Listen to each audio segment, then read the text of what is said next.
నిన్న రాహుల్ గాంధీని పక్కన పెట్టి ప్రియాంక గాంధీ స్పీచ్ ఇచ్చింది. అందులో పెద్ద ఎత్తున ట్రోల్కి గురవుతున్నది ఏంటంటే, తమిళనాడుకి సంబంధించినటువంటి ఒక ఐఐటిఎన్ సైంటిస్టు ప్లస్ దేశంలోనే కాదు ప్రపంచవ్యాప్తంగా పేరున్నటువంటి మనిషిని పట్టుకుని గోమూత్రం వాళ్ళని తీసుకొచ్చి కమిటీలో వేస్తారా అన్నటువంటి పాయింటే ఇక్కడ పెద్ద చర్చకి తావిచ్చింది.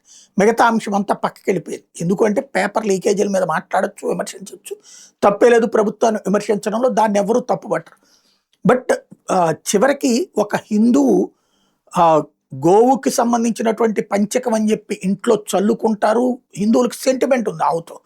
ఈమె హిందువే కదా, హిందువే అని చెప్తోంది కదా. అంటే తల్లి క్రైస్తవురాలైంది కాబట్టి ఈమె కూడా హిందుత్వాన్ని మర్చిపోయిందా, లేకపోతే కనుక హిందువుల సెంటిమెంట్ని వెటకారం చేస్తే గొప్ప అనుకుంటుందా? విమర్శ అనేటటువంటి సహేతుకంగా ఉండాలి. ఆ గోపంచకం నీకు ఆవు ఉచ్చలాగా కనబడుతుంది, గోపంచకం అని హిందువు పవిత్రంగా ఫీల్ అవుతున్నాడు. సరే, నీకు నచ్చకపోవచ్చు, నువ్వు పాటించబాక, కానీ విమర్శించడం వెటకారం చేయాల్సిన అవసరం ఎందుకు వచ్చింది?